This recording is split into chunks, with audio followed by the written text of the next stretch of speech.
ઔદ્યોગિક હબ ગણાતા વાગરા તાલુકાની સાયકા જીઆઈડીસીમાં આવેલી ટી વેન્ચર કંપનીમાં આજે આગની એક ગંભીર ઘટના બની હતી. કંપનીના પાછળના ભાગે આવેલા વેરહાઉસમાં ભીષણ આગ ફાટી નીકળતા કંપનીના કર્મચારીઓ અને આસપાસના એકમોમાં પણ ફફડાટ વ્યાપી ગયો હતો. આ અકસ્માતમાં વેરહાઉસમાં સંગ્રહિત કરવામાં આવેલો મોટા પ્રમાણમાં કાચો માલ આગની જ્વાળાઓમાં લપેટાઈ જવાથી બળીને ખાખ થઈ ગયો હતો, જેના કારણે કંપનીને મોટું આર્થિક નુકસાન થવાની ભીતિ સેવાઈ રહી છે. ઘટનાક્રમ પર નજર કરીએ તો, આગની શરૂઆત કંપનીના પાછળના ખુલ્લા ભાગમાં થઈ હોવાનું જાણવા મળે છે. ઉનાળાની શરૂઆતની સિઝનમાં સુકાયેલા ઘાસમાં કોઈ અગમ્ય કારણોસર તણખલું ચંપાયું હતું. સૂકા ઘાસને કારણે આગે પળવારમાં વિકરાળ સ્વરૂપ ધારણ કરી લીધું હતું. અને જોતજોતામાં આ આગ બાજુમાં જ આવેલા વેરહાઉસ સુધી પહોંચી ગઈ હતી. વેરહાઉસમાં પેકિંગ મટીરીયલ અને રો મટીરીયલ હોવાથી આગે રૌદ્ર સ્વરૂપ લીધું હતું. અને ધુમાડાના કાળા વાદળો દૂર દૂર સુધી દેખાયા હતા. ઘટનાની ગંભીરતાને જોતા તાત્કાલિક ફાયર વિભાગને જાણ કરવામાં આવી હતી.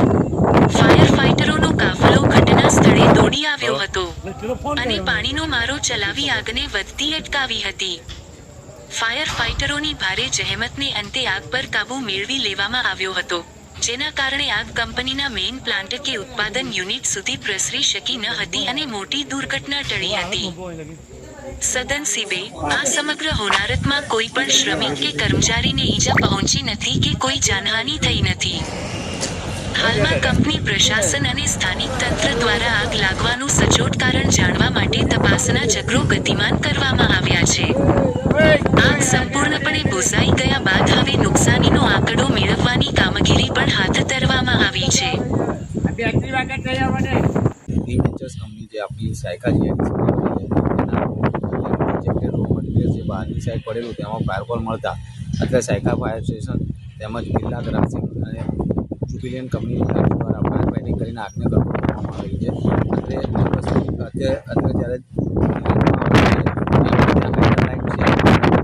સ્ટોરેજ છે, પણ આયરન લાઇન અત્યારે જેથી કરીને આપણે પાણી બહારથી લાવી અને ફાયર ફાઇટિંગ કરી રહ્યા છીએ.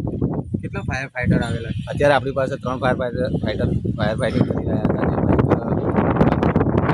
જેમાં ગ્રાસિંગ, જુબિલિયન અને આપણું Saykha fire GIDC fire station. શું નામ આપણું સાહેબ? મારું મહેશ ગઢવી. મહેશભાઈ. હું Gadhvi Mahesh Dilipbhai, Saykha GIDC fire station. Okay.